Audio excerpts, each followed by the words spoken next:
Good evening.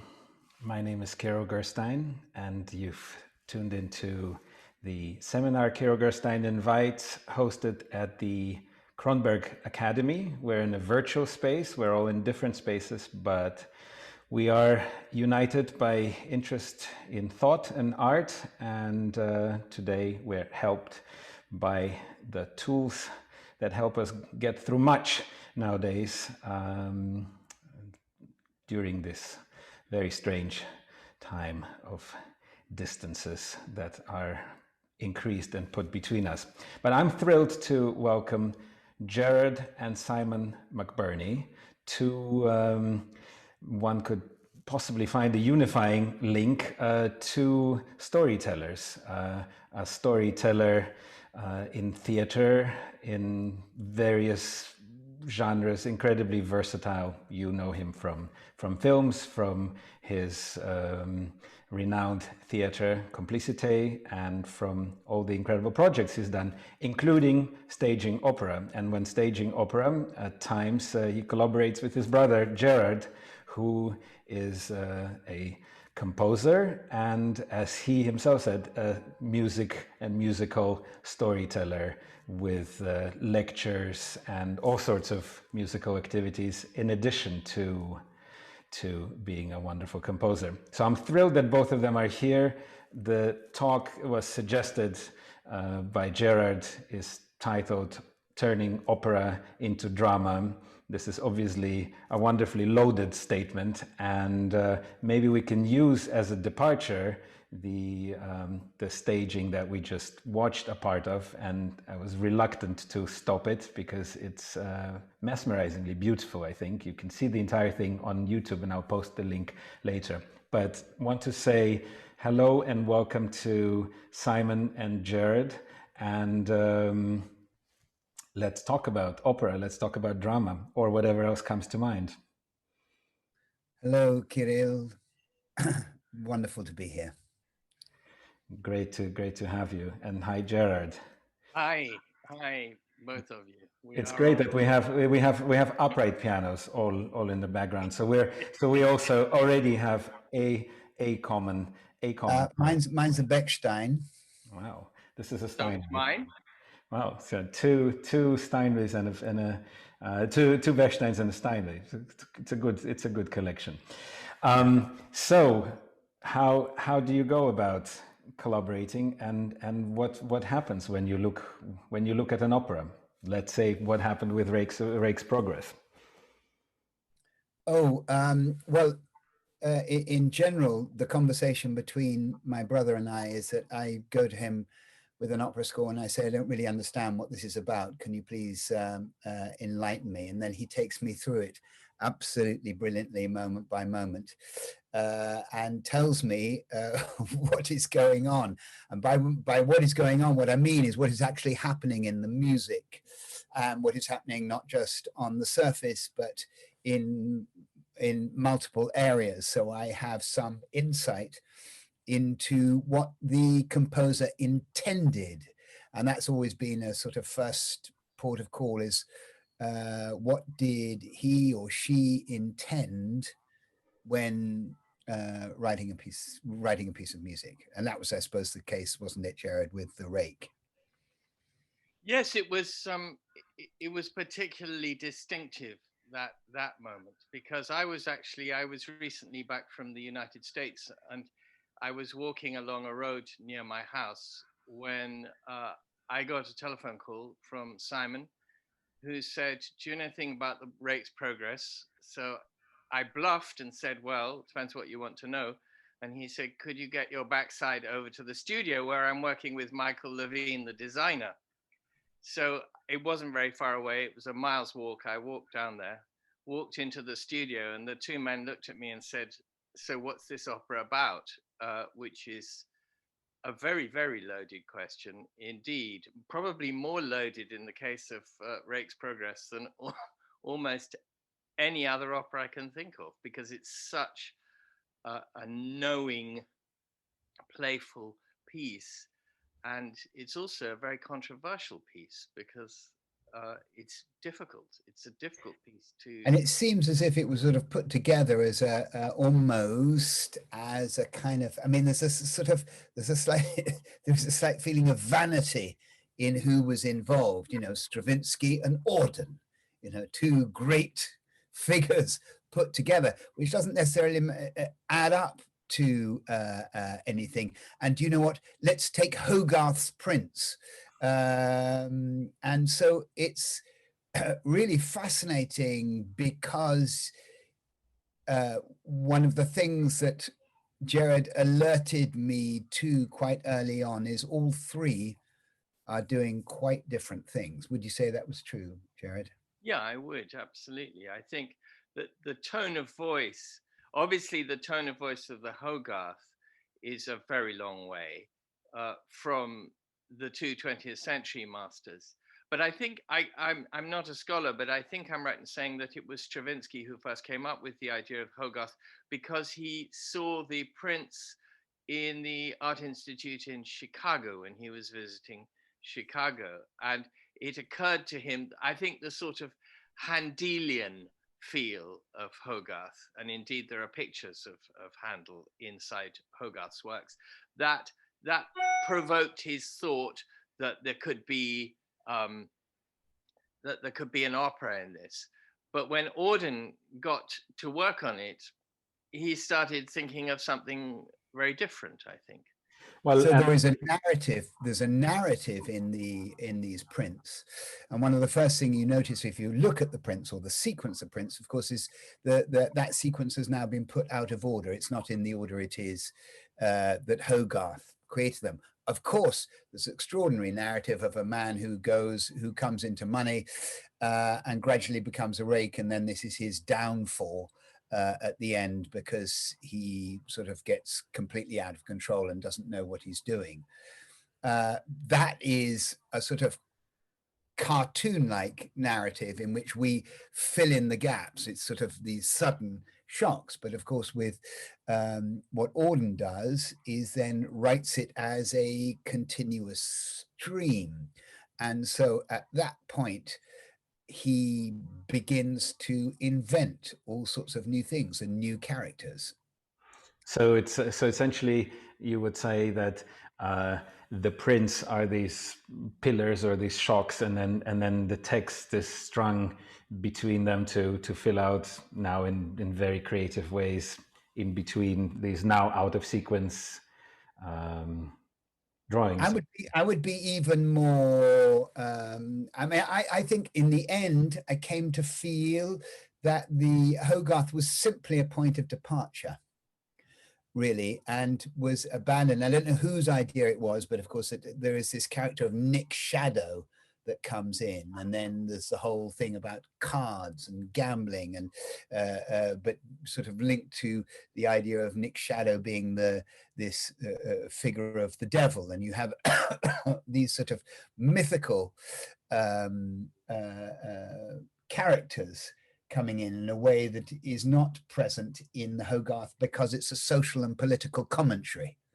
What do you think, Gerard? Yes, absolutely. But the other thing is that Auden was very knowing and had thought a lot about opera, and had thought a lot about the improbability of opera, and how he was fascinated.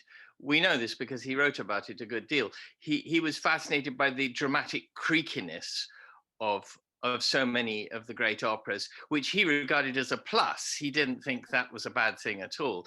And there's a fine essay, I think it's an essay that he wrote about the great tradition of anti-opera. It might just have been a comment he made, but the anti-operas were operas that are very great operas, but just simply don't work as music dramas. And I think his examples were Fidelio and Pelléas et Mélisande and Boris Godunov and various operas like that.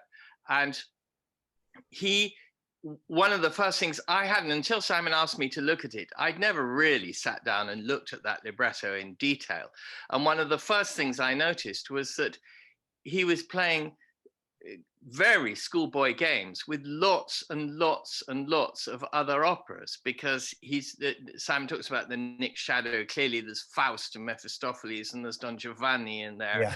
And then there's all the gambling operas from Russia, like the Queen of Spades, which he manages to work in. I sort of feel with the Queen of Spades and all of that, the tradition of writing about gambling in Dostoevsky and so on, that in a way, Auden himself is being like Nick Shadow. He's stalking the composer and throwing cards down in front of him and seeing if he can get him to react. You know, if I give you 3 cards, will you do a parody of Tchaikovsky in the middle of this, or whatever? And sometimes Stravinsky takes him up on his challenge and goes, all right, you want a bit of Mozart, I'll give you a bit of Mozart here.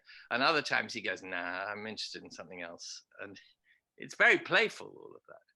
And one of the things, in just remaining on the theme of the Hogarth prints, was that these, of course, are distinct with, you know, as I say before, a gap in the narrative between one and the other. And you go to the next one, you see, oh my God, he's in a terrible condition now, and he's getting worse and worse. And here he is in the whorehouse, and oh my God, he's in the madhouse at the end. And you fill in this whole sort of moral story. I think Hogarth was in fact asked to paint these pictures for who was it, Gerard? A very rich man who wanted to teach his own sons, who were rakes, what the outcome of their lives would actually be. Anyway, one of the things that interests me was the fact that the piece is also divided up. But one of the things I asked Gerard is, what is the connection, musical connection, between one bit and the next bit, as it were, one scene and the next scene, and not just between one scene and another, but you know, what holds musically, what holds the whole thing together. And that's often a place that we start, is just saying, you know, what is the overall overarching question going on here. And so early on, well, Gerard then analyzed the music for me and showed sort of what was going on. And we thought early on that we wanted to give people a performance in which they could see the whole rather than just a set of bits.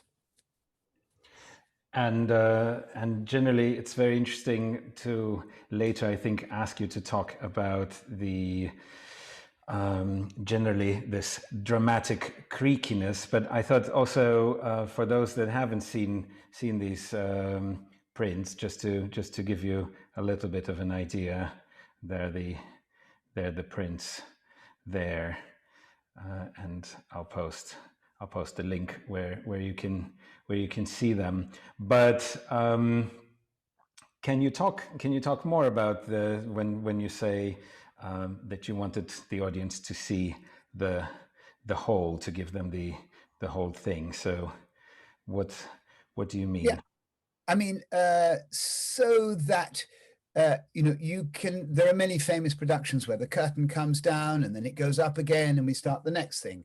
But there are musical connections between one piece and the next piece, if you like, the one movement and the next movement.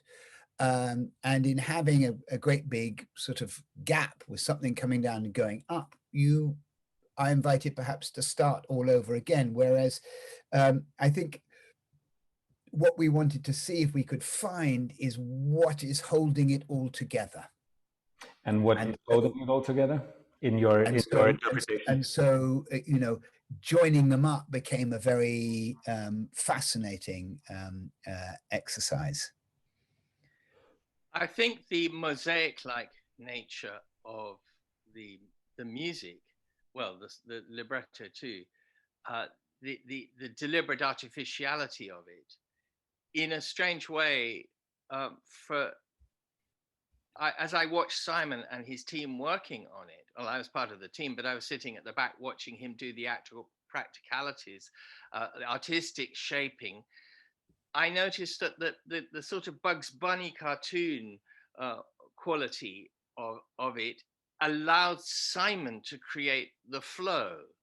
In other words, I actually think to me, it was a much more interesting dynamic watching Simon's imagination work on that than it might have been, say, I've never seen Simon working on Wagner, but if you take a composer like Wagner, who is all transition, all flow, all dictating exactly how the unity of the story unfolds, in a way, Simon, I think, would find himself much more, I mean, he might not, he might throw the whole thing over, but with this, the fact that each piece of music is like a little mosaic bit, and the words are like little elements, tesserae, in a mosaic floor, meant that Simon was very often, during rehearsals, I was watching him trying to get the whole company to find the flow from one musical moment to the next. And I didn't know until I watched him doing that quite how much latent flow there is inside this piece.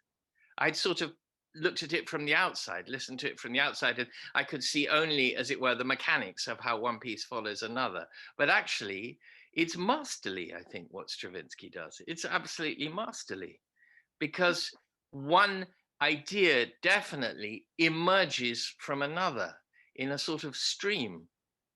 And that's sort of how we work, is I would do something and then that would stimulate Gerard to say something, and the thing that he said would then stimulate me to do something else, which would then stimulate him, and so on.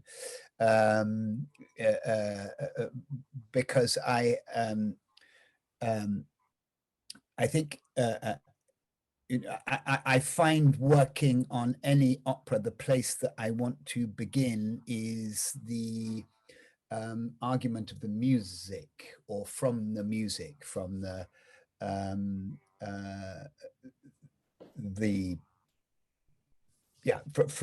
from the notes themselves, and try and find the drama from there, see what they are doing.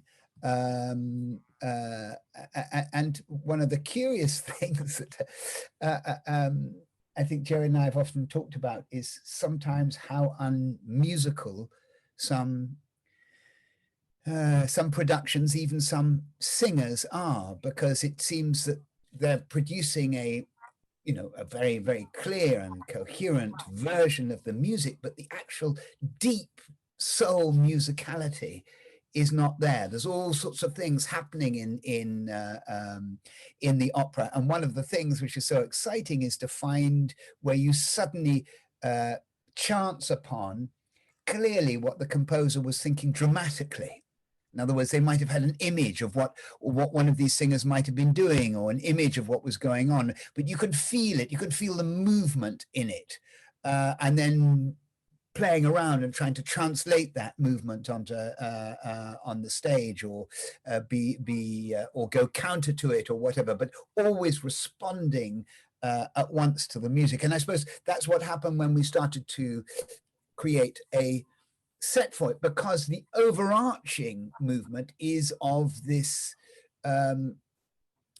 is towards mortality, is towards Tom's death, is the disintegration. And the disintegration, of course, is not just a logical disintegration or a moral one, that he falls into he can't help himself, and then he gets worse and worse and worse, and he shouldn't have made that decision. But it's also a mythical one of sort of the disintegration of man. So you begin to a certain extent in terms of a sort of mythic landscape in the Garden of Eden, and you end up in the sort of destruction of the destructiveness of the male psyche almost by the end. And so we had the very simple idea with Michael Levine that we would have a setting which itself would start to disintegrate. So it meant that we had to make a new set for every single performance, but the walls were made of paper.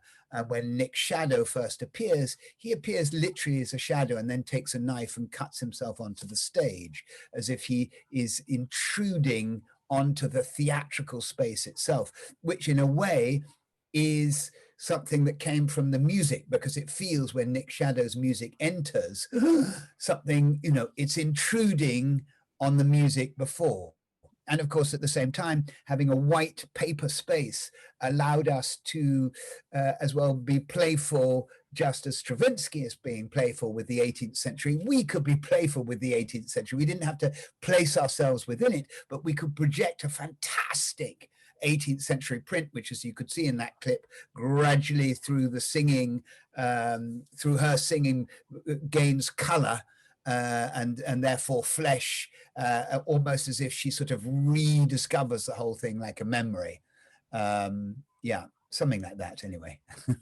It's incredible. Perhaps later I can cue up a moment where one sees, I think Gerard pointed out at the opening of Act 2, there are objects coming through the walls from all sides, and I guess that could be a display of that concept. Another thing you just mentioned, Simon, that's very fascinating. I wonder often when you say we didn't have to be placing ourselves in the 18th century, but we could, you know, be playful about being in it. I think that's that seems to be a thing generally with prescribed period setting in let's say an opera, or I guess in a play. And I often wonder how you go about it, because obviously it's boring to try to be a period set and period play. On the other hand, if you have, you know, Wagner's Ring on the Submarine, then, you know, has this been taken too far? Even though recently Kirill Serebrennikov in this forum said, well, you know, it doesn't matter as long as it was good, it's fine if it's on a submarine. But then I guess, you know, it comes into play whether it's still good on a submarine. Yeah, I mean, there is a center, isn't there, to a piece of music or a play? There's a center, there is a dynamic, something of great integrity right at the center of what's going on. And that's what needs to be excavated and held. You know, of course, a modern setting for a play can be just as boring and uninteresting as a period setting. On the other hand, if you play Chekhov and you become obsessed with the bustle on the arse of one of the principal leading women, then you get totally distracted by actually what's going on, because Chekhov understood the soul of these people on stage, and this is something for all eternity. It's not just something which applied to pre-revolutionary Russia, for example. And here, you've got, you know, they're obviously they're both Auden and Stravinsky are people who played with form. There was an enormous sort of, you know, Auden would experiment with form all the time, just as he, you know, played with his own social relationships. There's a great sense of investigation. It was Stravinsky, you know, you know, it took, I found the music quite impenetrable for a while, but then as we ourselves played with it, we found something else going on, a different kind of spirit, which leapt over this idea of, you know, what people called a neoclassical, leapt out of its own boundaries. And there was a sort of, do you remember, Gerard, the feeling at a certain point there's a sort of struggle in the music. There's something slightly uncomfortable. And this was very interesting to explore as well. I would say that, you know, as somebody who's sat in on over many years on Simon's working with actors and singers and different kinds of performers, one of the things that I enjoy and find most fascinating and inspiring is the way that Simon never comes into a rehearsal space with a scheme or a solution. Instead, what you do is, and he often uses the term interrogate the music, interrogate the words, or, you know, in a case of a physical piece, it can be interrogating a movement, which it very often is. But you do it many times. And so for the Rake's Progress, there were moments when I was very admiring of the heroism, particularly of Julia Bullock. Her, in fact, all of those singers were just amazing, because Simon was pushing them to do things many different ways, and you're doing it in real time. I mean, we can call it analysis, but it's not academic analysis. It's analysis in life. What is the point when the music and the movement and the words start to speak? And there were amazing, miraculous moments in rehearsal when suddenly a passage that certainly to me I thought was interesting, but I didn't find it particularly exciting, somebody would do something differently. Very often one of the performers, under a provocation from Simon, would do something slightly differently. And it was as Anna Akhmatova says in one of her poems, it's like all the flowers begin to sing, I think is what she says. And it was exactly like that. It was very strange. And that to me, that's so important. It's liberating the inner life, which I mean, no disrespect to my scholar colleagues, but I'm not a scholar, but you won't find that in the books of scholarship, because you can't find that in a score. Not by looking at it through a microscope. You can only find it by doing it, by being it, by living it, embodying it. Yes, it's an embodied act, and the music itself is an embodied act, and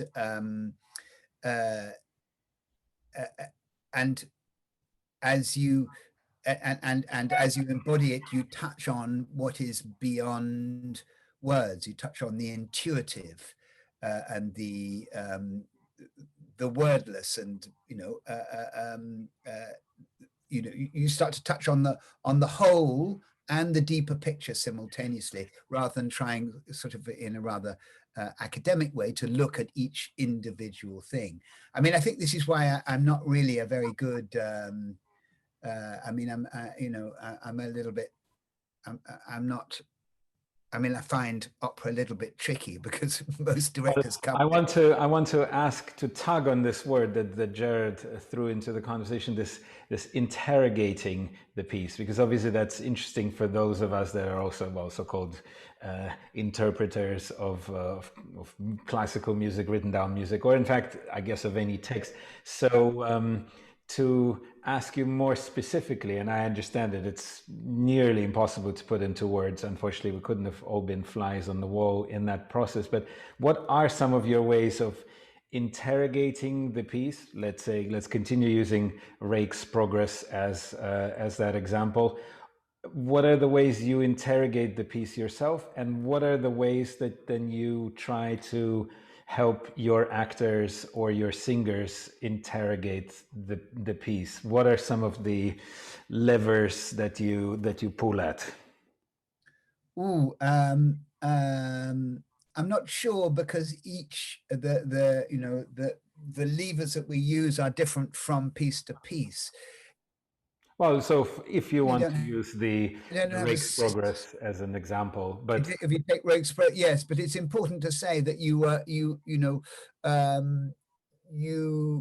I mean, for example, we were lucky enough, because of the way that Aix-en-Provence Festival is set up. They put us in a huge room, so we had the whole set, or a version of the set there, and it would have been obvious to sort of stand up immediately on the set and start to arrange people or do something like that. But in general, the first thing, of course, would be the music, and to sing the music. But then very quickly I would make a circle, and I use quite a lot of actors as well, so that in order to see what's going on, we might interrogate the words. We might even get two actors to stand up and speak the words as if it was a naturalistic scene, just so that the singers could see it and feel it in a different way.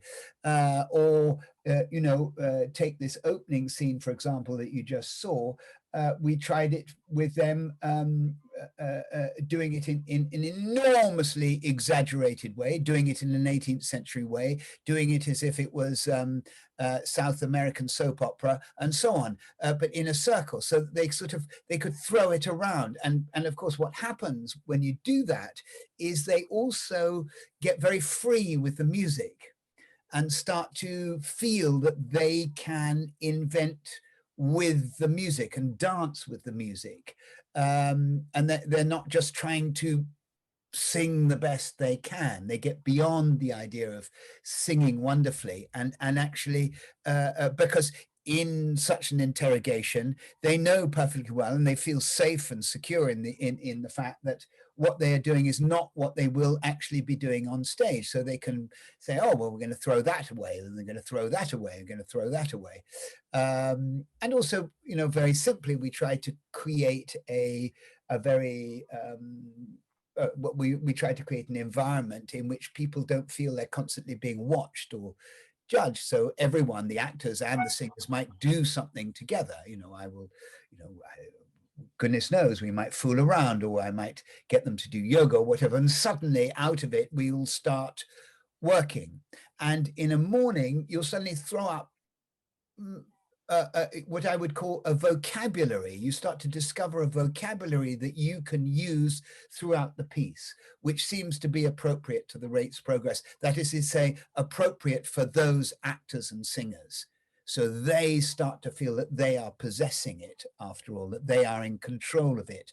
And it gives them, I think it gives them a degree of freedom, that they begin to own the music and own the performance. Because after all, you know, the director in the end just, you know, fucks off, you know, they're left on stage and they have to produce it. So they have to have I think above everything, I want them to have the sense that they own what they're doing, and therefore each night encourage that they can develop it. It doesn't have to remain exactly the same. It's got to be, you know, just as any musician will play any piece of music, will never play the same piece of music twice in the same way. It will always be breathing and changing and developing, you know, and that's what's, after all, I mean, it's the beautiful thing that Peter Brook said, you know, there is only one, in the end, there's only one question about theatre, which is, it all comes down to, is it alive?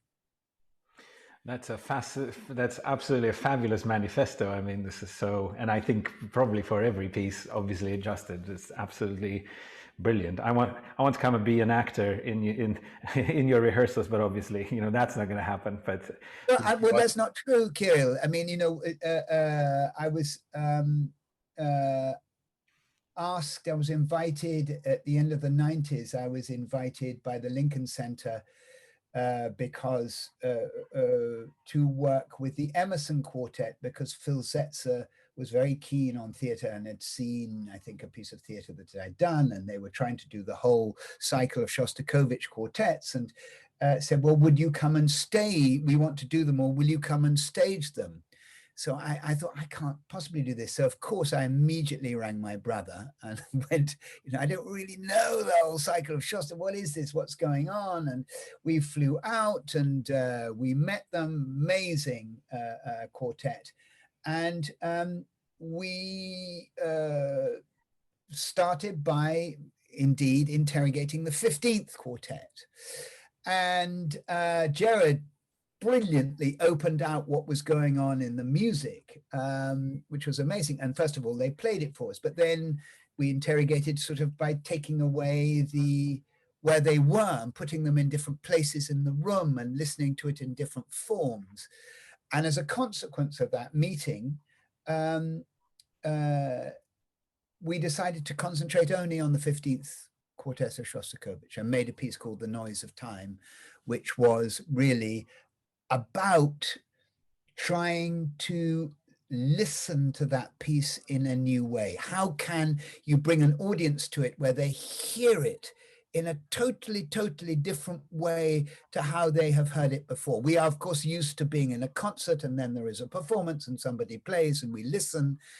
But how is it possible that we can take away a set of preconceptions? Can we sort of almost prepare people like you might prepare to go into space, for example, and find yourself in a new position? Because the more, you know, I mean, Gerard is steeped in Russian culture, and I went to visit him when he was working at the Tchaikovsky Conservatoire in Moscow in the 1980s. And that was my first introduction to Russia, was during the Soviet era. And it literally changed my life. And so to understand this music in the context of an historical place as a human act became the most incredibly exciting thing. And I suppose in a way that also infuses the work in opera, asking the same questions over and over.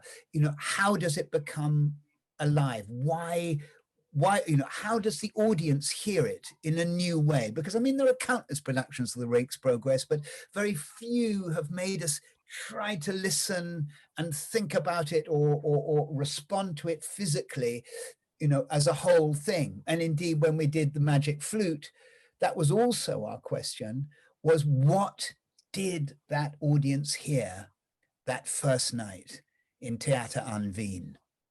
What did they think they were hearing as they heard this opera in German?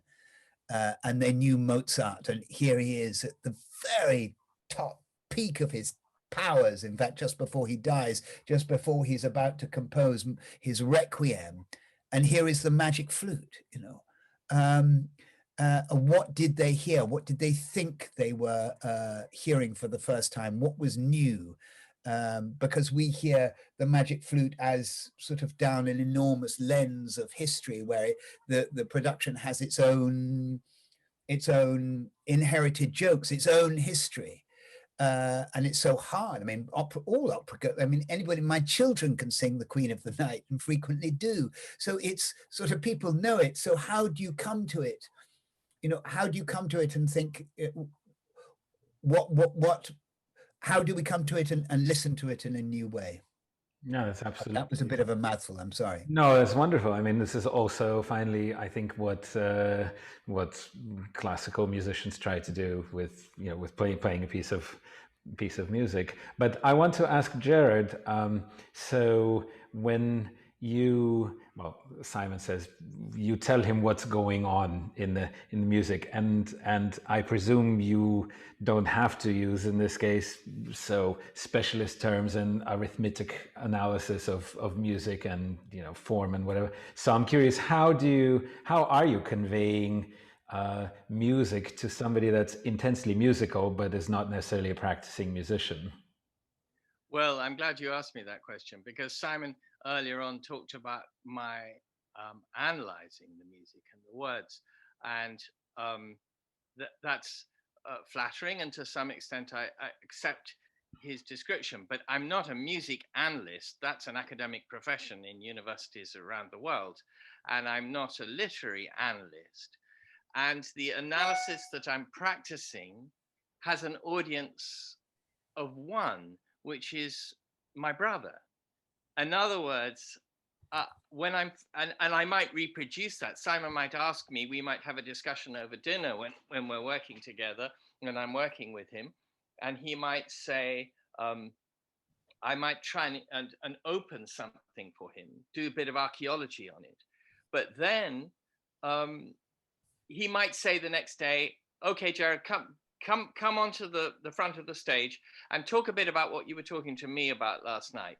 So the audience might expand, but my initial starting point is, how do two people who've known one another for 63 plus years, how do they talk about something in a way? I mean, I use words all the time, but the words are a kind of random choice. They're not, I mean, they're almost technical words between us, as it were. In other words, I'm looking for things. I have a piece of Stravinsky in front of me, or a piece of Shostakovich, or whatever it is that Simon is grappling with. And what I'm looking for is something that will make him rise to the surface of the lake like a trout when you're fishing. I could say lots of things about this music if I were talking to somebody who's a composer, or I were talking to you as a pianist and improviser. I mean, it depends on the context that you're in. But with Simon, I'm looking for something that I think he will find interesting, that will make his imagination fizz. So, for example, it's very easy. He mentioned this dreaded word, neoclassicism. And of course, there are a lot of Mozart references in the Rake's Progress. But much more interesting to me, as I got to know the piece better, was to find out quite how saturated it is with Russian opera, that it is absolutely full of Glinka, Tchaikovsky, Mussorgsky, Rimsky. All that stuff is in there. And by the by, it's also full of Broadway, which Stravinsky knew quite a lot about. Let it not be spoken in Gath. So it's, I mean, the Stravinsky score in a way is a gigantic junk yard of material that he's come across. But as we worked on it, one of the that's a great word. That hit the deck in the rehearsal room when Gerard called it a junkyard, and it was good because it sort of made us feel we could pick up any old thing and use it. Anyway, go on. No, I thought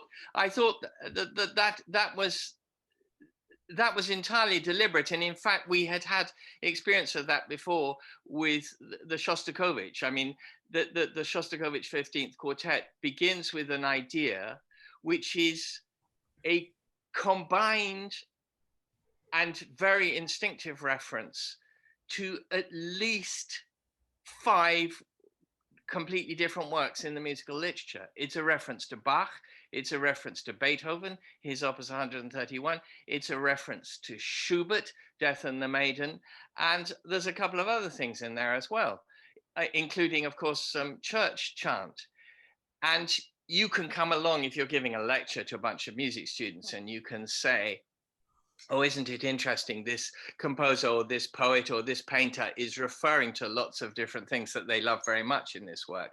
It's a big leap to go from observing it, as you do when you're on a hillside looking at birds or deer or whatever it is, and then saying, I'm going to do something with this. I'm going to take these echoes, this junkyard of echoes, and refract them, or as Simon said earlier, embody them, embody what's inside them and bring that thing to life. So, I mean, one thing, there were lots of things I didn't say about the Stravinsky score because I thought they weren't useful to Simon and they weren't useful to the team trying to make the opera work. They might have been useful to a young composer who'd come to ask me some advice, but that's a different matter altogether. That was completely not appropriate to what we were doing.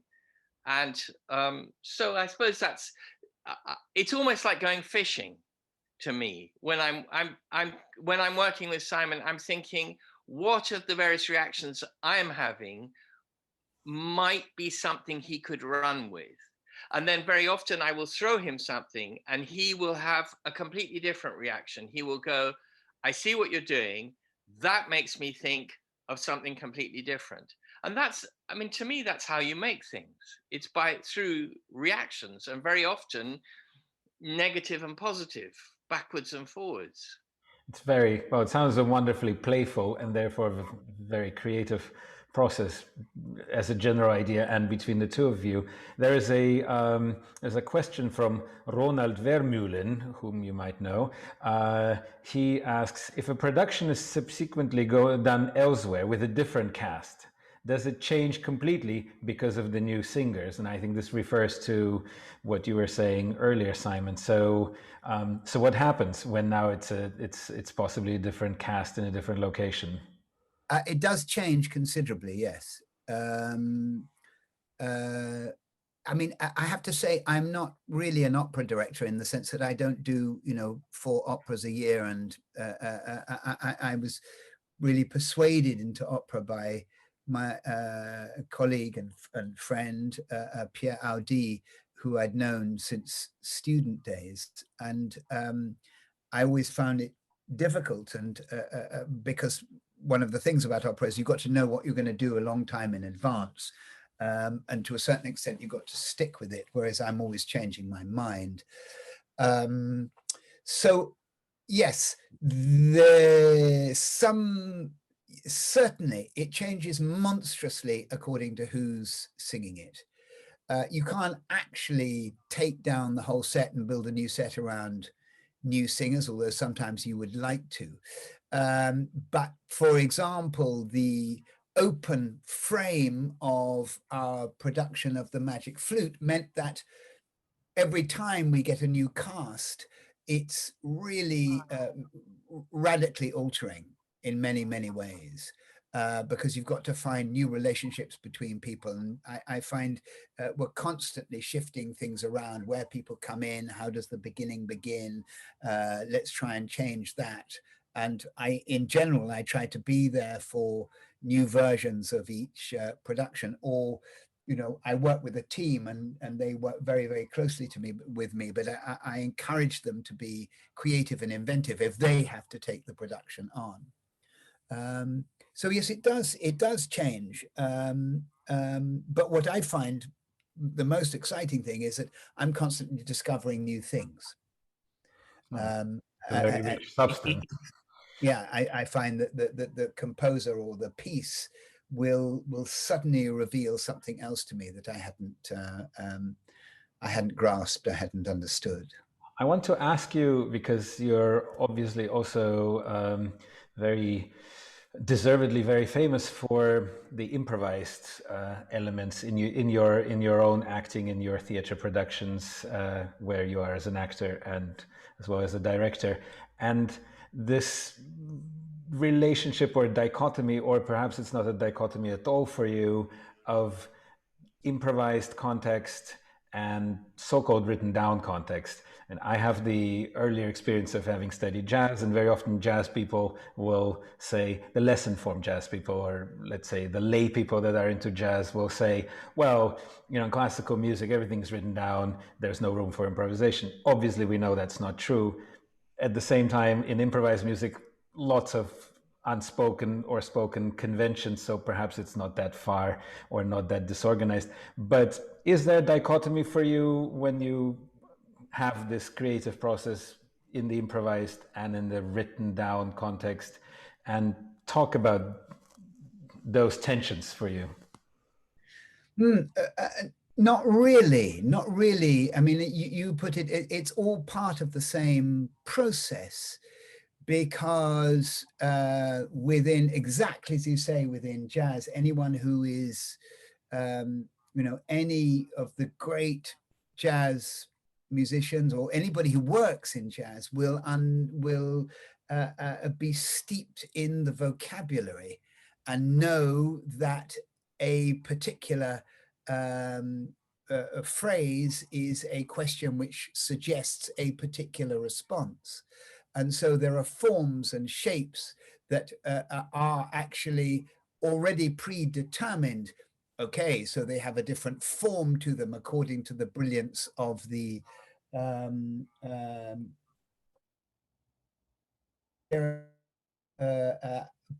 share an ancient wind-up gramophone at a place that we go to frequently in Scotland.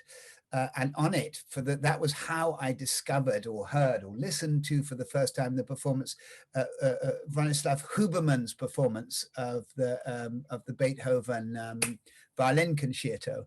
And of course, there's this cadenza in the middle. And that was the first time I'd heard it. And I always assumed that cadenza was written down. So imagine my surprise when I heard somebody else playing it. It was something completely different and nothing to do with what Huberman was doing. And also the extraordinary thing of Huberman playing Beethoven is that he uses what we call glissandi, but apparently more properly called portamento, the carrying from one note to the next, which is so beautiful and makes the whole music breathe in a way. And now I feel incredibly disappointed when I don't hear a violinist sort of moving around the music as Huberman did. Like, you know, I mean, he was, I mean, I think he's very much missed indeed. That's true. Yeah, it's so alive and so constantly changing.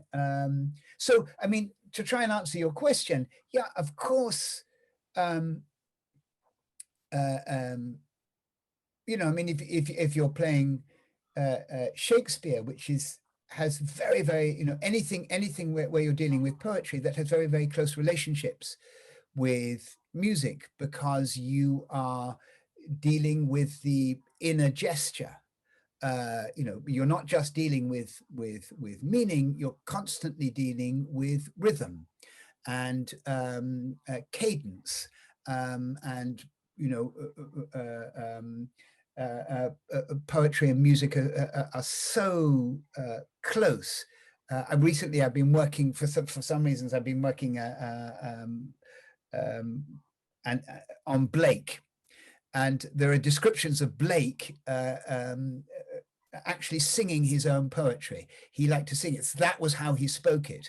And you can see on YouTube, in fact, if you have a look, I think you can see Allen Ginsberg, the great beat poet, who tries to recreate, has an idea of how Blake spoke his poetry. And as an old man, Ginsberg tries to recreate it with a sort of hurdy-gurdy thing, and he sings it. It's a bit bizarre, but it's absolutely wonderful. So I think this idea of there being a fixed text and then improvisation is actually not a dichotomy. I think the whole thing is all about how we flow in and flow out of something.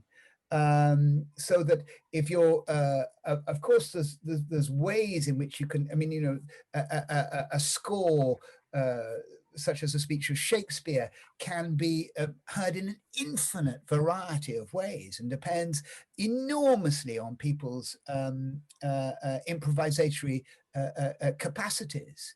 Because according to how they embody it, they can do what the words are doing. But that's like as if you've got the melody in all the staves of the score, you know, which is completely uninteresting. So you have to invent, you know, what the double basses would be doing in an orchestral piece and give the melody at the same time. So the improvisatory qualities are absolutely essential because your body should be doing one thing and the text should be doing something completely different. I think that you can't have, you know, you can't make a text alive without being able to improvise, and you can't actually be able to improvise without having a very strong sense of language. Well, it's a delight to hear you say that because that's been also my experience, and it's always wonderful to find a brilliant. I mean, I have an experience, for example, of the fact that my wife Cassie is a concert pianist, and she has been making a long study of the Bach Chaconne, and you know, I mean, literally, I've heard it so many times, but literally every time she plays it, it's different. Absolutely. I want to ask you, because you said something about Shakespeare, so that we discussed right before the seminar started that it might go in various directions. I am very tempted to ask you about the Shakespeare acting tradition in the English language. I was very close to the wonderful German-speaking actor Bruno Ganz, who you probably know, and Bruno. May he rest in peace. Absolutely, he was a very dear I asked him once if he would play King Lear. Yeah, and what did he say? We talked about it. Yeah. Well, so Bruno and I did this piece, this melodrama by Richard Strauss called Enoch Arden on the words of Tennyson, and usually done in the English language. The most famous recording is perhaps Glenn Gould with Claude Rains, and Claude Rains talks in this sort of let's say, faux 19th century pathos-filled declamatory style. And it was interesting, Bruno commented that he feels a great relief being an actor in the German language, because he said that this towering tradition is not casting a shadow on him. And so he says, when I would declaim Shakespeare in German language, or let's say Tennyson, he said, I can just be an actor and declaim it. And he said he feels that a lot of the British colleagues, a lot of the English-speaking colleagues, have to contend with almost this crutch of 19th century romanticized, pathos-filled declamation of Shakespeare. And of course, now I'm tempted to ask you what you feel about that statement, and what relationship you have to that. Well, I don't know. I would like to ask my brother what you know, where because we were both brought up, weren't we, in the tradition of performing in Shakespeare, and we saw quite a lot of it. And I'm trying to think, I mean, when we used to go and see it,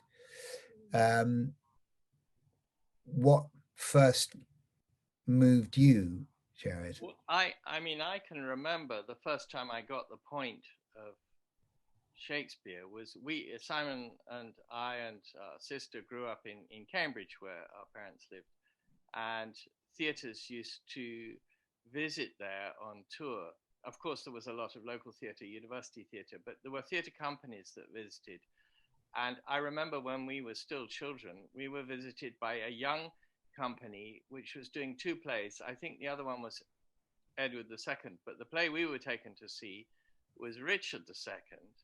And the young actor who was playing the king was Ian McKellen, who I guess was, I don't know, 25 or something at the time. I would have to look up his biography to see when it was that he did that. But when he came to the scene in the prison, it was the first great piece of theatre I'd ever seen. I remember it was like a light bulb going off in my head, and I can remember absolutely the physical feeling of going, my God, this is what theatre is. And I can see, I mean, how old is Ian McKellen now? I know he looks very young, but he must be 80, isn't he, or something like that. So this is so he would have been about 30, I think. Yeah, right. So it was a long time ago, and I can still see this young man striding around the stage. But, and here's, in a way, comes back to the question about Simon restaging maybe or reinventing a production of an opera in a different place. Very recently, I took, last 3 or 4 years, I took one of my daughters to a production of Richard II at the Globe in London, and made a discovery which would be completely obvious to an actor, but was not at all obvious to me, that of course the soliloquy in the prison sounds completely different if you're in the middle of the Globe, and there is the king talking about being all alone, and he's surrounded by 600 people who are physically very, very close to him. And the acoustic of the space completely alters how we hear those words and what we think of it.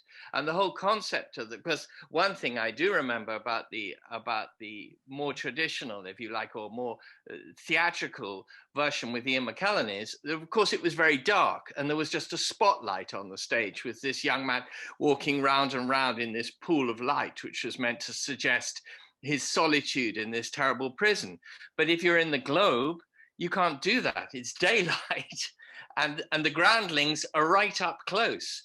And the production that we saw, I can't remember who did the production, the Richard II came right to the front of the stage and addressed the groundlings with the music of the speech. And back to what Simon said about rhythm, the rhythm, in both cases, I remember vividly the rhythm as much as anything about that famous soliloquy, but it sounded quite different in the context of a very different space. And of course, the Globe, when Simon and I were growing up, the Globe didn't exist. It was, I would say, for many of us in Britain, the reinvention of the Globe was, or the rebuilding of the Globe was a big moment, I think. Yeah, I think what Gerard is saying about the addressing the audience, what is very interesting, what the Globe revealed by putting everybody into a communal light, was that what we think of in sort of our post-Freudian electrically illuminated era is that what we take as private inner meditations were in fact public debates. So that even in something like, you know, Hamlet, where which is based on the anatomy of melancholy, and you know, you have the sense of very powerful sense of an inner life, in the context of the Globe, you are literally asking an audience whether you should commit suicide or not, or to be or not to be. To really, you cannot not address anybody. And so, you know, and of course, it suddenly makes you realize that in the Elizabethan era, nobody was alone, ever, sort of, unless they were locked up. But it was a very, very public life. Everything was public, including, you know, going to the toilet. Everything was seen and known, and nothing was really private. It was very difficult to have a private moment. But trying to answer the question about sort of a 19th century style, I think that has disappeared. But what has happened sometimes as a consequence is that I think sometimes actors feel that they have to there's a problem with the idea of reality. Actors feeling that they have to make it real. And the idea of our sort of narrative of reality now is based on film and television acting. So sometimes what happens is people try to, what they might call, give the feeling of it, and not trust that the meaning will come through the music. That's to say that there is something unspoken and intuitive in the way that it is written, which means that you can understand something physically without necessarily having to reshape it to, you know, into a modern idiom at all. I know that's a completely obvious point and everybody probably knows it anyway, but it's saying that it's because we're talking about music, it has, it's incredible how it can respond to musical form. And you can see, you know, what is very fascinating is to see when it's written, you know, from the early published versions, there are some things which are as it was written on the page. In other words, there are moments where there are gaps in a line, and to play it and use the gap that's written is suddenly extraordinary and suddenly dramatic. You can see it from the way, you know, after Macbeth murders Duncan, and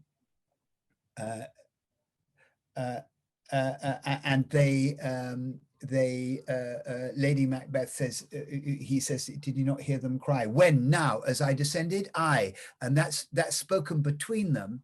And then there's a pause, and then something happens. And that has to be, that is a continual line. And that tells you that they have to follow on from one another. And if you actually do it as it is written, it creates the most extraordinary drama. Now, but in a modern context, you might say, when? Now, you might leave a pause between each line, which would actually destroy the later drama of it, and so on. I'm saying very obvious things, but no, not at all obvious. But the point that I'm trying to make is that the underlying, you know, it's worth imagining that Shakespeare was quite smart, I suppose, in the way that he wrote it, and saying, well, maybe again, you know, what did he intend here? Where is the center of the drama? And if we listen carefully enough, we can hear down the echoes of time something that was intended, which we don't need to look for, but we need to listen for. That's absolutely brilliant and inspiring, I think, for all interpretation. And I guess what's fascinating, what we're all looking for, I guess, every day is this. So the listening very careful, and what does that mean? How do you tease out meaning or meaning for yourself out of this?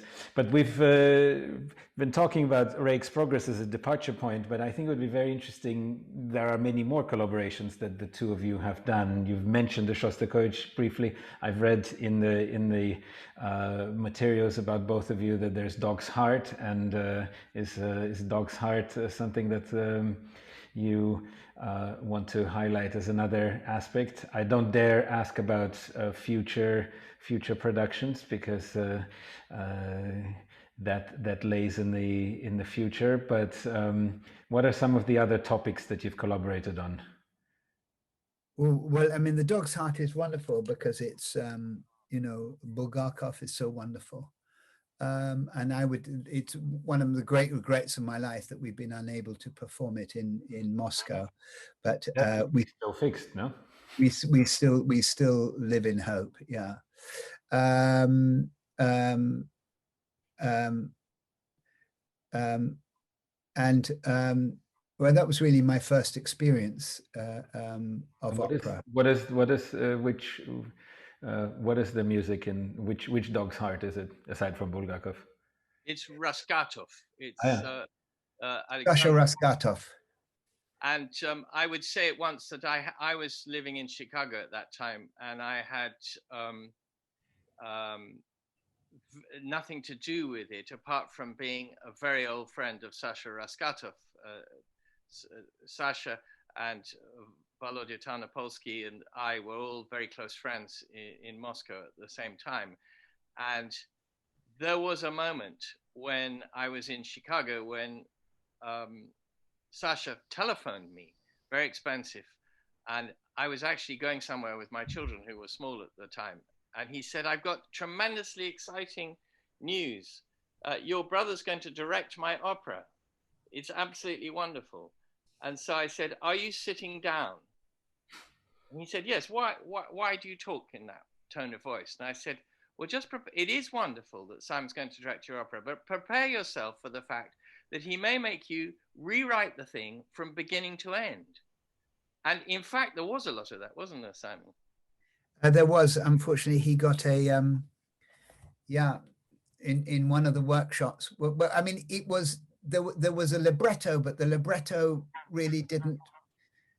I mean, in many ways, it just didn't function dramatically because it sort of didn't realize that to take the, I don't know, there was something twisted. It became a bit arch.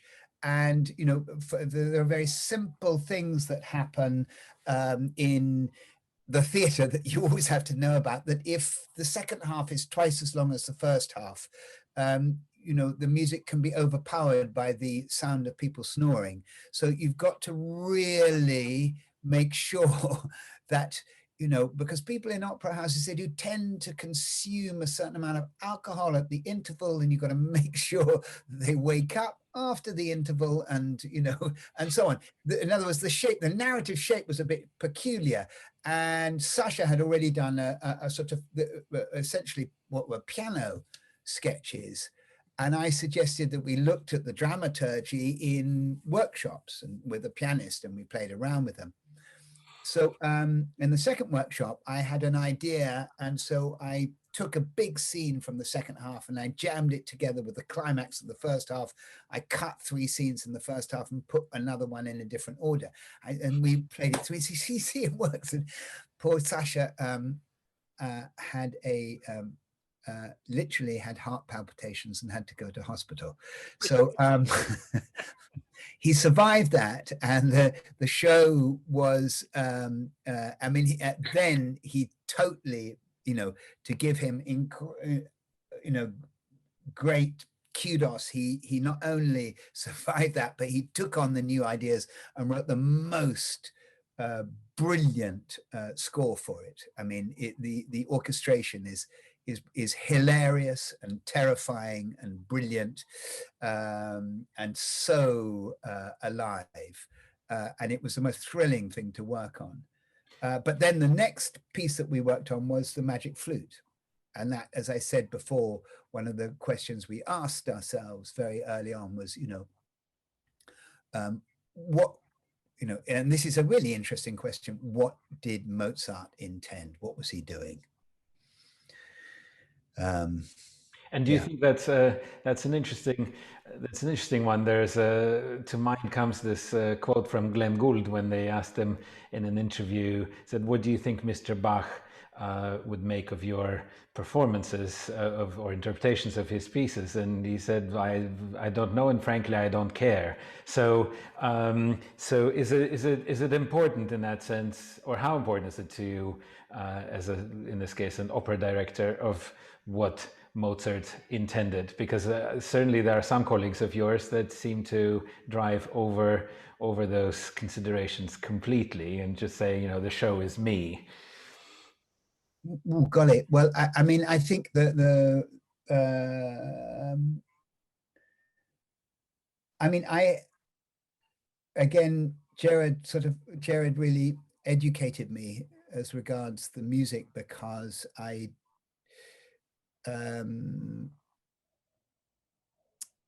you know, there were things, okay, so there were many things that I didn't really understand. So why why are the voices distributed as they're distributed?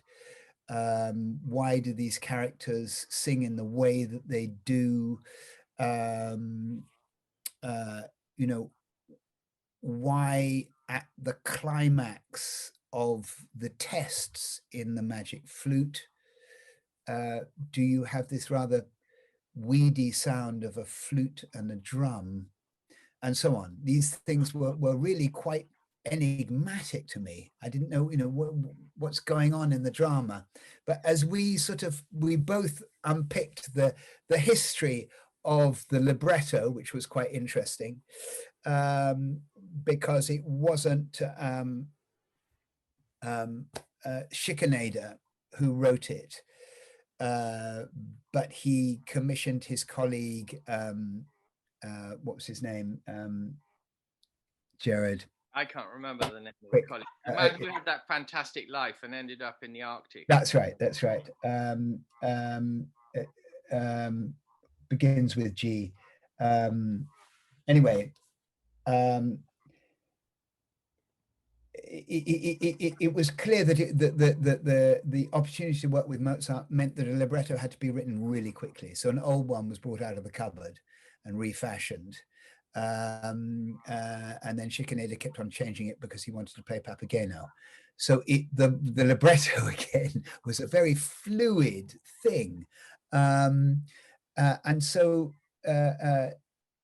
it's clear, one of the things I suppose that became really interesting was that Gerard talked to me about the way that Mozart himself is literally a dramatist. I think you mean Giesecke, by the way, no? What? Giesecke, I think. Giesecke, yeah, that's right. Giesecke, who, incredible story. He was eventually thrown out of Vienna, and because before he'd been working with Schikaneder as a librettist and sort of minor member of his troupe, he had been a geologist, I can't remember which university, and he ended up fleeing Vienna, I think because of his penchant for little boys, and he was being pursued, and eventually he ended up in Denmark, where he became a professor of geology and conducted regular expeditions to the Arctic to find new stones and come back again. But because Denmark was fighting England at one point, the ship that was coming to collect him was sunk and taken, or rather was taken by the British and never arrived in the Arctic. So he found that no way of getting back, and he had to live in the Arctic for about a year or 2 years. And when they finally got him, he was dressed a little bit like Papageno, totally in furs, completely from head to foot, this furry beast, and he was brought back. But then again, his ship was no, I think he was taken by the English again, and he arrived in Edinburgh and discovered that on the previous ship that had been taken by the English, his entire geological collection of rocks had been captured and had been taken to London. So eventually he traveled to London and was reunited with his geological collection, at which point he thought he rather liked England, but at this meeting with his geological collection, somebody from the University of Dublin, I think Trinity College, said, we're missing a professor of geology. Would you like to come to Ireland and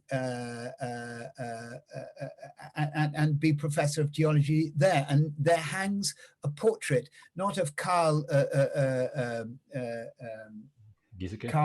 Ludwig Giesecke, but as Charles Louis Giesecke, professor of geology, and that's where he ended up. Very operatic story in itself. Incredible story. But I think that the point is, again, Gerard and I, we wanted to trust the dramaturgy and the drama that Mozart puts into the piece. And so it was this, indeed, it was a kind of a constant dialogue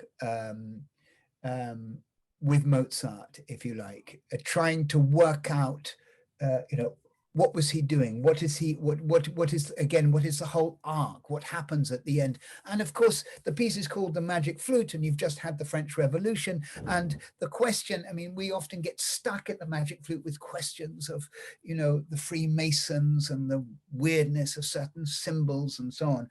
But of course, what we know of the Freemasons at the time, and Gerard you can come in at any point, but what it seems to be, and we know that Mozart was a Freemason, but the Freemasons Hall in Austria, in a sense, at that point was a place where people could talk openly and talk politics, because they were unable to talk politics in the cafes. That was seditious. You could be sent to prison for that. But of course, within the context of the Freemasonry, that was closed. They were able to talk freely. What kind of society do we want to make? Literally, how are we going to go forward? Okay, so in a moment, because of the kind of setup we have here, we're going to be in the middle of a revolution, just as they were in France. So you have, at this period of the Enlightenment, clearly a debate of how do we see the future? In other words, how do people think of the future? How are we going to change the way that we think about where we are? Which actually for me is very moving now, because we're constantly asking ourselves that question right now. Yeah. And I believe, and Gerard sort of encouraged me in this, but I believe that for Mozart himself in The Magic Flute, he believed that it was possible to change people's consciousness through music. The magic flute changed the way they behave. The bells, the flute. How will we actually think differently if we immerse ourselves, if we become carried away, embodied by the music? Could it be that we could actually think in a whole new way, because we need to, in order to create a new society? And I think that is much more the underlying theme of The Magic Flute than anything to do with Freemasonry or any of those things. I think it's a much bigger question. I mean, on the assumption we think that Mozart was reasonably intelligent. If we think that, we tend to think that, you know, there was a larger idea behind it, a larger idea taking us forwards. And of course, that is so moving. If we think about that, it makes The Magic Flute very urgent now, because the only way I think we can survive or go forward is if we start to think if we start to actually think in a new way, if we start to really believe that we should change the way that we are conscious. Well, and you've brought us to a very important and serious maybe core of the discussion, but in your, and this is a question for both of you, but in your activities as artists, do you believe that? Do you feel that? Do you feel that's the possibility and the role of art, or is this too idealistic that one can change the way people think and that this really impacts society? There's a lot of thinking about that, and a lot of tortured thoughts, I think, by artists, whether this is, you know, a wonderful, playful pursuit that one does because art is beautiful and for its own sake, and music is for its own sake, as Stravinsky often tried to claim, or do you believe with your theater, with your composing, with your music storytelling, that we have the chance to shape and impact?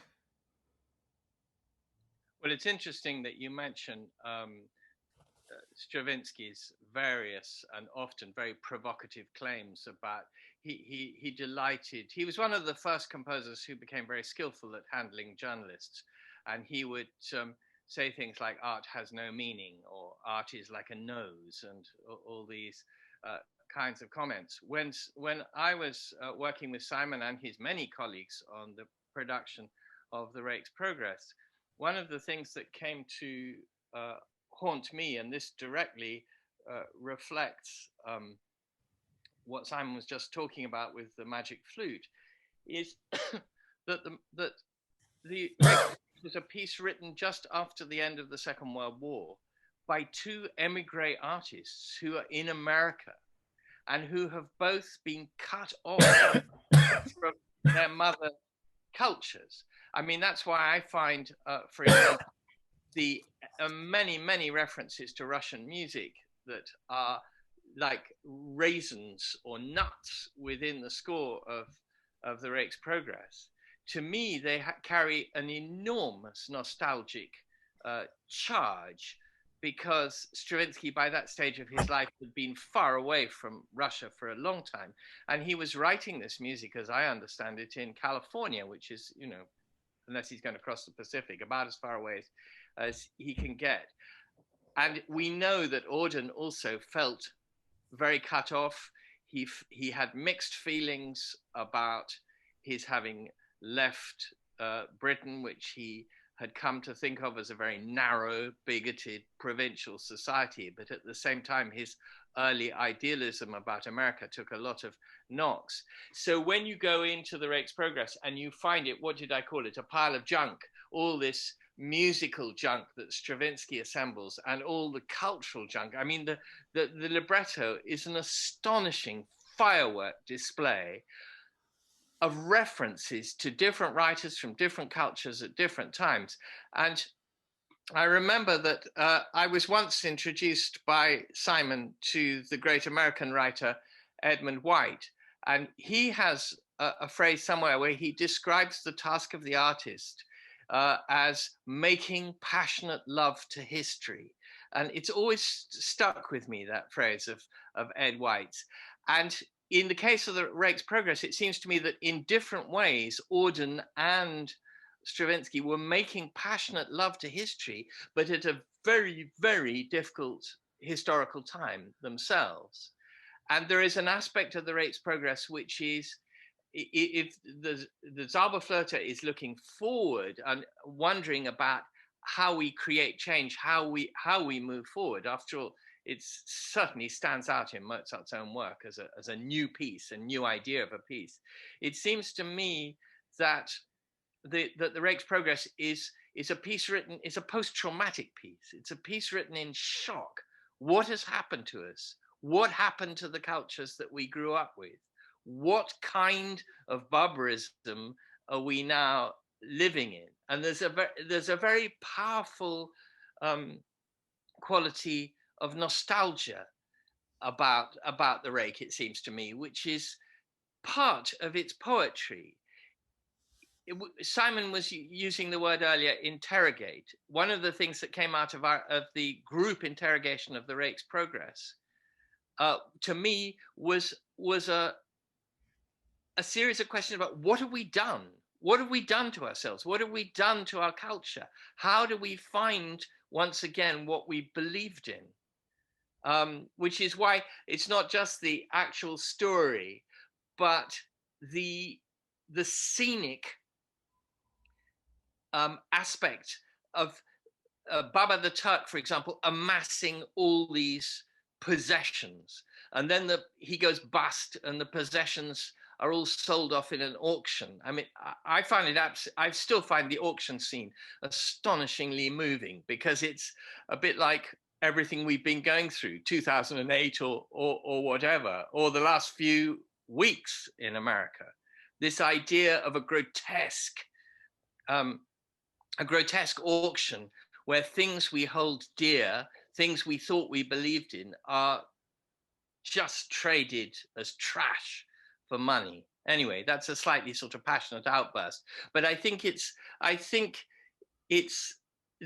that too is to do with the possibility that these works of art have to change us, to change us as participants, us as listeners, as watchers, but also unquestionably they change the people who wrote them. Stravinsky and Auden emerged at the other end of the Rake's Progress, very different artists. Well, of course, Stravinsky had to rebuild himself as a composer after. It was the end of the road, in a way, the Rake's Progress. It was his own farewell to an earlier language. And Simon, what's your feeling about theater and your work in theater as a potential means of changing society and changing the way we think? Or is this, without thinking of that in negative terms, or is that just essentially, you know, art is for art's sake, and you know, we're entertained by it, and that's its function? I think you're still muted. Yeah. Yeah. At the moment, we are unable to we're unable to perform in a public space. You are unable, I'm unable, we're unable to gather. So we can't make any theatre at the moment. So of course the question necessarily occurs, does that matter? You know, is anybody missing it? Is that problematic? You know, what happens when we gather in a space all together? Are we missing something essential? Well, no, maybe it's just a kind of hobby that we have, and we can just carry on, and we relate to each other as we're doing here through this screen, through this little camera up here. So it's an interesting moment for interrogation of those things. We can't go to an art gallery either. We can't go to a funeral. We can't go to a wedding. We can't gather in a group to have a large meal together. We can't gather necessarily for a sporting event. But at the same time, we can listen to music through our headphones. We can watch films. We can watch television. It's a really interesting time to ask the question of, does it matter? And also, what is going on when we do watch these things, or what is going on when we exchange? There was a piece of research done at the University of Chicago where they discovered that 10 minutes into watching a piece of theatre, the audience's hearts started to beat together in unison. I'm sure something similar happens at a live concert. And in fact, probably at many gatherings of people. But one of the things that happens when you are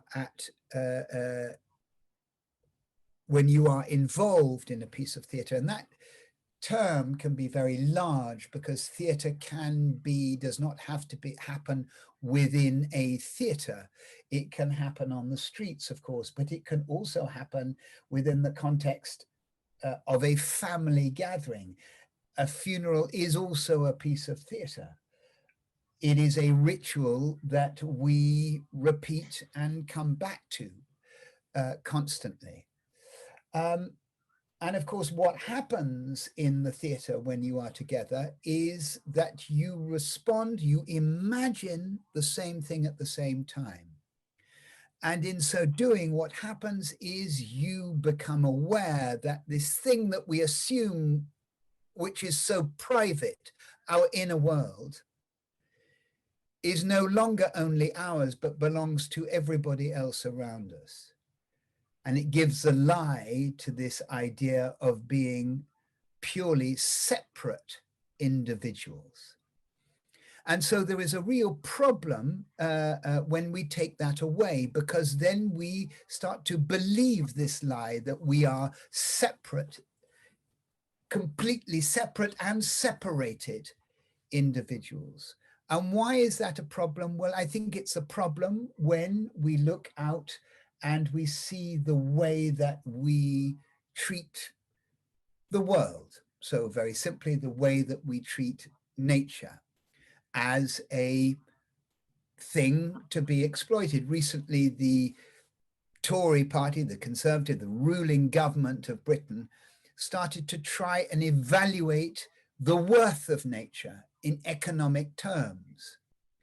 But to value a forest is only to value what it is worth when it is cut down. And so again, it's the idea of a product or something outside of us which is separate from us. But as Gerard and our cousin, who is an oceanographer and a world expert on ice and on the oceans and waves, and also the temperature of the oceans, and is monitoring and understanding the terrifying speed at which the oceans are heating up and the destruction that is being wrought all over the planet. His phrase to me was, we are not separate from nature. We are all part of nature, and we cannot escape it, just as we cannot escape the planet. So there is no, as we are sitting here in front of our screens, we are also simultaneously part of nature. And of course, one of the paradoxes of these screens is they manage to join us up. I don't know where the 73 people who are currently watching are situated all over the world. I happen to know because somebody has texted me that one of them is in the Orkney Islands, in a house called Hopedale that Gerard will remember. And they're watching us. London, you see, and there's somebody saying where they are. People are saying from all different places. So we are connected, Finland, but we are nonetheless separate. Now, this notion of separation, we can extend that to the idea of art. The idea that art is separate from who we are is also, for me, a lie. The fact that we can speak to each other is an artistic act. It requires us, all the processes of making art are in the process of speaking. And in fact, music is within it. My tone, you can hear a certain tone. If I speak in another tone, it will be slightly different. The meaning will be different. I'm shaping meaning. And so, although we might think of art as the handbag on our arm, we would be fooled into thinking that, and fooled into it by what you might call the new world order, the world order that has grown up over the last 200 years, in which we need to monetize and see everything for its economic value. In order to do that, we must put it outside of us. We must separate it as something that we can buy and sell. So if it is just a handbag on the arm, then of course it is an object outside of ourselves.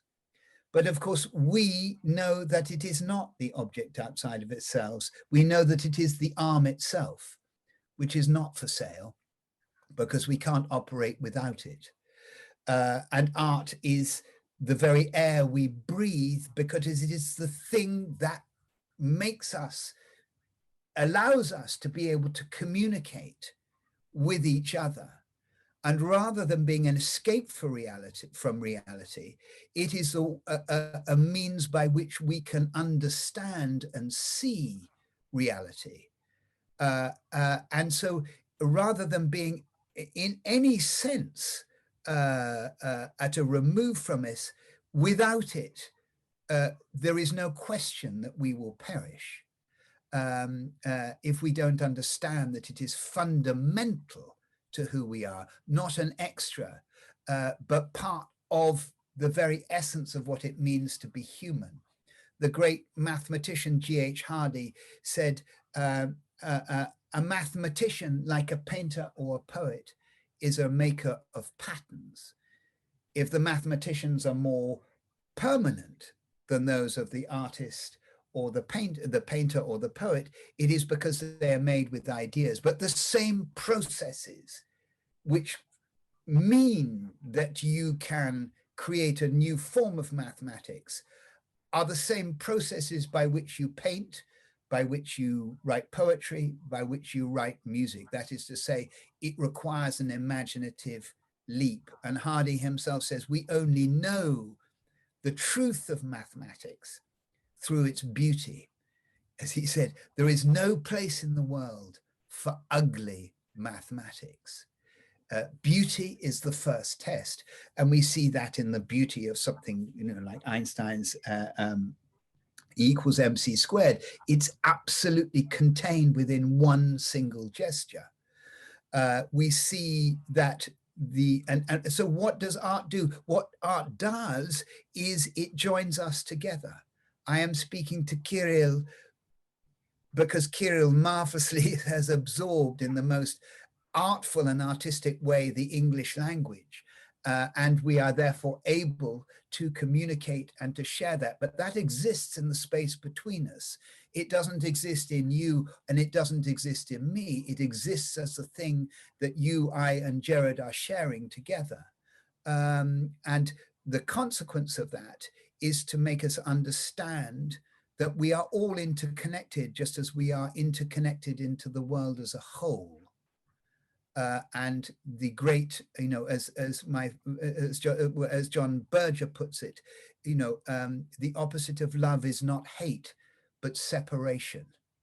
And so it seems to me that the essential place of art, and yes, it can transform the world, but it is the essential place of art is the fact that it is the thing that joins us and makes us understand how we are joined to everything else.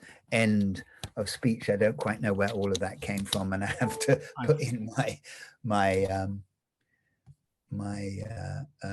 little thing because my computer was running out of thank juice. you. I mean, this is so eloquently put. I think something that we, hopefully speaking for many of us that are in the audience, that try to make art or engage with art, I think that's what we hope, that's what we try to think, but it's so eloquently put by you, Simon, and by you, Gerard. It's well, I found it very moving. One almost doesn't want to say much else after such a beautiful defense, or not defense, explanation of the function of art as an integral part of our humanity. I think these are very dark times. I think I do believe that it's the what you do is also now is so important. It's an it's an act of resistance. We live in a time where I feel that resistance is essential. There is a darkness rising, as we see, as Gerard pointed out, into the grotesque. The grotesque sort of public spectacle that we see recently in the United States, but we see every day in the United Kingdom and all over the world, in the way that people behave. We are all, the question that we all end up saying is, but what can we do? Exactly. I think this is the only thing to ask, not to be practical, but the desperation suggests, so what can we do? And not to feel powerless. So what can we do? Aside from continuing to make art, among other things, or to attempt to engage with it? Well, that is, I mean, it's to understand that we all participate as artists, that every one of us, to listen to what you do, the music passes through you, Kirill, and then it transforms the people who listen to it, bring it alive for them, and it transform them. When you are in a group of people making a piece of theater, that's to say in front of an audience or within an audience, it is the audience who imagine it. Yeah. It is the audience who bring it to life. And it's that act, as you said, it's that act of communal listening and communal sharing and communal gathering, which seems to be at the very foundation of what we think makes us human. But I think the big danger the joining, yeah. But the big danger, and of course, on one hand, these are wonderful crutches, the screens, the microphones, the streams of theater and music and so on. But I think there is a danger and a worry that one forgets how the real thing feels. And I think there's a lot of pushing by these technological toys of, look, it's almost like the real thing, but I think we have to also keep resisting and saying, no, it's not at all like the real thing.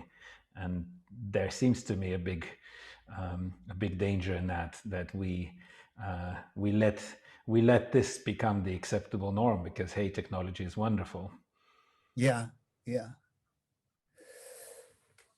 So we have to keep resisting, and maybe not to end only on the highly elevated note. There was a question from I think somebody that you know for a long time, from Simon Wallace, who I think is also watching, and says, luckily for all of us, you are both clearly masters of your respective arts. But I was just wondering whether, in the event of an unresolvable clash of opinion, the McBurney family have some kind of artistic primogeniture in place. As someone who has followed both your careers from near and far, I think I may know the answer, but I would love your thoughts. Oh. That's for my brother. Actually, no, I don't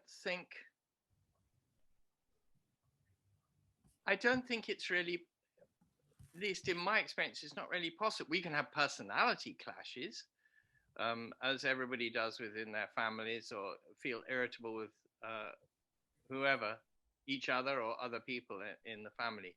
But it's been my experience of working with Simon that I have learnt so much from him. And I think when you were both talking earlier, I thought of the fact that a very long time ago, is it now 40 years, I suppose, nearly, when I came back from Russia, and Simon came back from Paris, and he was proposing, no, it's before I went to Russia, he was proposing to found a theatre company. And he and a group of colleagues and friends were gathered around that table over there, on which I'm now writing something, which was a table that belonged to our father and I now have in my house. And they wanted a name for their theatre company. And they were toying with this word, Complicité. And I asked Simon, this is a long time ago, 4 decades ago or something. I said, where does this word come from?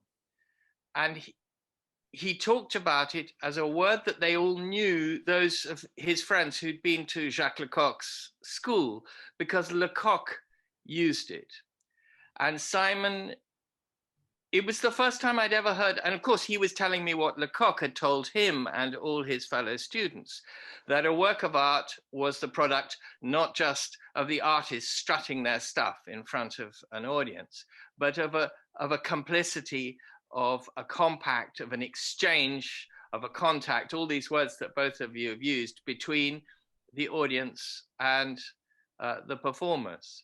And the reason I'm mentioning it now is that much later in my life, I went to work for the wonderful Chicago Symphony Orchestra to use some of the skills that I'd learned from working with Simon to introduce quite small elements of theatricality into the business of making concerts that would be maybe a little bit accessible to people who'd never heard a symphony orchestra before. And when attempting to explain what we were trying to do to classical orchestral players, many of whom had never encountered such a thing before, I remember one of them saying in a rehearsal, why is what we do not enough? Well, I could have answered that in some very unflattering ways. I didn't do so. But what I did do was talk about my brother and his work, and about what, as I understood, Jacques Lecoq had said about complicity and the necessity of making that human contact between the audience and the performers, so that in a way, the audience and the performers, like two lovers, dissolve into one another.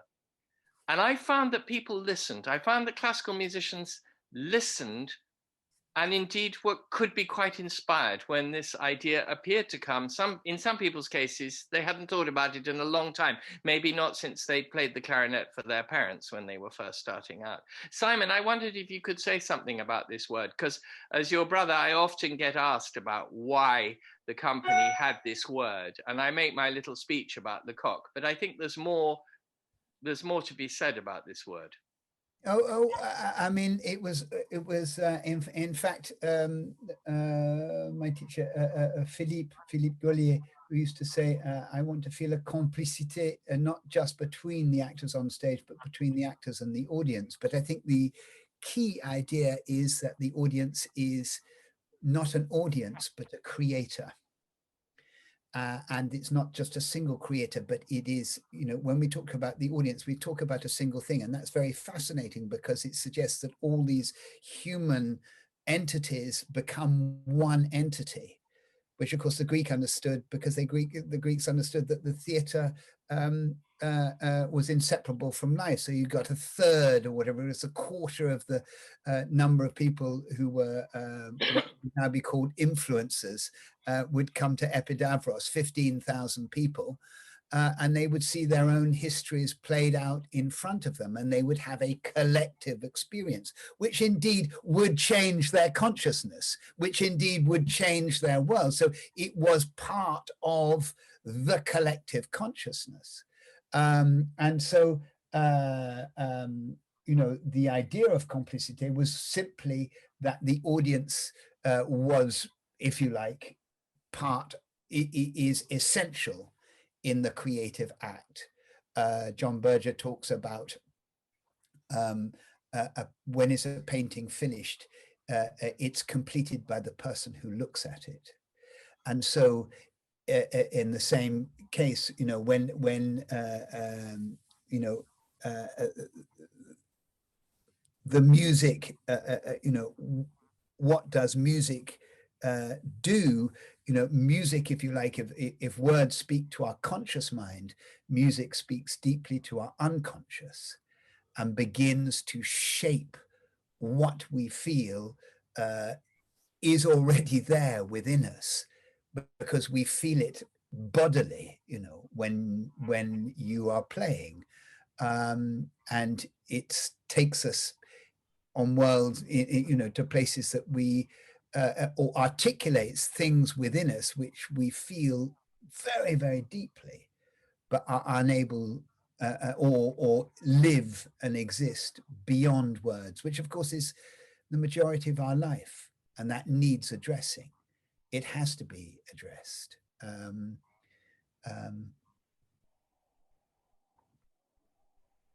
Silence. No, the silence of contemplation. It's absolutely inspiring. Well, I think I've kept you both far longer than I promised, certainly to Simon, and I'm very grateful that he's stayed with us. I think one wants to hear you talk endlessly, and so I hope you both agree to come back. I hope we can very soon be in one of Gerard's talks or hear one of his pieces live, and I hope that we soon can be all part of Complicité in a live theater space.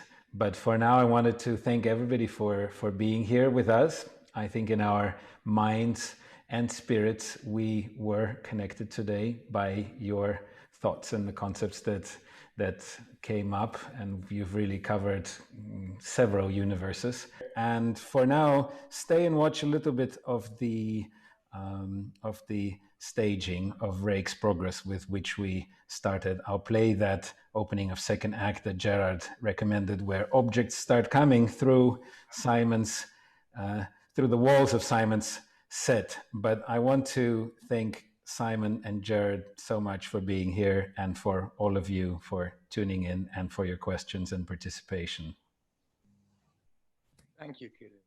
Thank you so much. Thank you both. Take care and stay healthy. And here's some video for you.